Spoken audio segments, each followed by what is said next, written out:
ಕುಕ್ಕರ್ನಲ್ಲಿ ಜವಳಿಕಾಯಿ ಹಾಗೂ ಮೊಳಕೆ ಕಾಳುಗಳನ್ನು ಹಾಕ್ಕೊಳ್ಳಿ.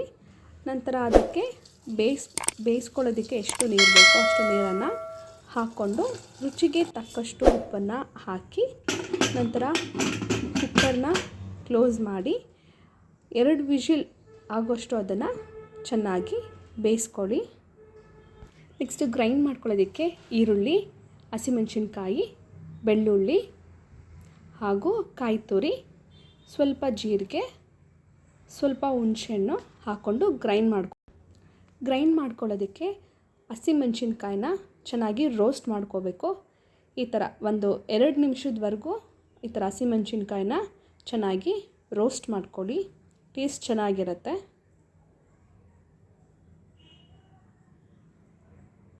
ಅದೇ ಬಾಣಲಿನಲ್ಲಿ ಹೆಚ್ಚಿಟ್ಕೊಂಡಿರುವ ಈರುಳ್ಳಿ ಹಾಗೂ ಬೆಳ್ಳುಳ್ಳಿಯನ್ನು ಹಾಕಿ ರೋಸ್ಟ್ ಮಾಡ್ಕೋಬೇಕು.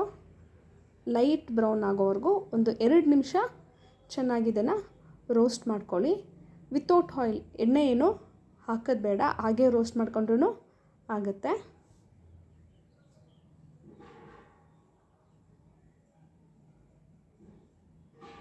ನೆಕ್ಸ್ಟು ಒಂದು ಜಾರ್ಗೆ ರೋಸ್ಟ್ ಮಾಡಿರುವ ಹಸಿಮೆಣಸಿನ್ಕಾಯಿ, ರೋಸ್ಟ್ ಮಾಡಿರುವಂತಹ ಈರುಳ್ಳಿ, ಬೆಳ್ಳುಳ್ಳಿ ಹಾಕ್ಕೊಳ್ಳಿ. ನಂತರ ಹೆಚ್ಚಿಟ್ಕೊಂಡಿರುವಂತಹ ಕಾಯಿ ತುರಿ ಹಾಗೆ ಹುಣಸೆಹಣ್ಣು, ಸ್ವಲ್ಪ ಜೀರಿಗೆನ ಹಾಕ್ಕೋಬೇಕು. ನೆಕ್ಸ್ಟು ಕೊತ್ತಂಬರಿನ ಹಾಕ್ಕೊಂಡು ಗ್ರೈಂಡ್ ಮಾಡ್ಕೋಬೇಕು. ಅದಕ್ಕೆ ಸ್ವಲ್ಪ ನೀರನ್ನು ಹಾಕ್ಕೊಂಡು ಸ್ವಲ್ಪ ಅಷ್ಟೇ ಗ್ರೈಂಡ್ ಮಾಡ್ಕೊಳ್ಳಿ, ಯಾಕಂದರೆ ಮತ್ತೆ ಬೇಯಿಸಿರೋಂಥ ಕಾಳನ್ನು ಹಾಕಿ ಮತ್ತೆ ಗ್ರೈಂಡ್ ಮಾಡಬೇಕು. ಅದಕ್ಕೆ ಸ್ವಲ್ಪ ಗ್ರೈಂಡ್ ಮಾಡ್ಕೊಳ್ಳಿ. ಅದಕ್ಕೆ ಬೇಯಿಸ್ಕೊಂಡಿರೋ ಕಾಳುಗಳನ್ನು ಹಾಕ್ಕೊಂಡು ಇವಾಗ ಚೆನ್ನಾಗಿ ಅದನ್ನು ಗ್ರೈಂಡ್ ಮಾಡಿ.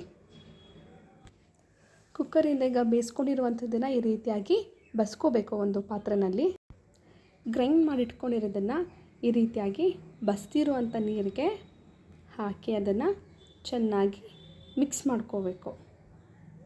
ನೋಡಿ, ಈ ರೀತಿಯಾಗಿ ಇದನ್ನು ಚೆನ್ನಾಗಿ ಮಿಕ್ಸ್ ಮಾಡ್ಕೊಳ್ಳಿ.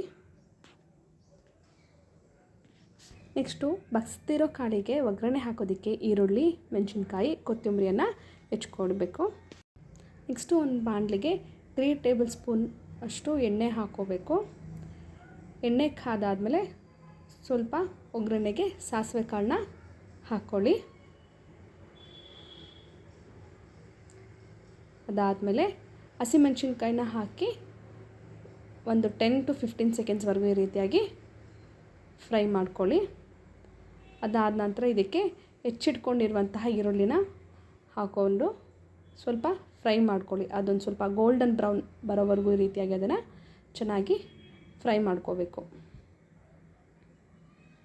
ಈ ರೀತಿಯಾಗಿ ನೋಡಿ, ಈ ರೀತಿಯಾಗಿ ಚೆನ್ನಾಗಿ ಸ್ವಲ್ಪ ಫ್ರೈ ಮಾಡ್ಕೊಳ್ಳಿ.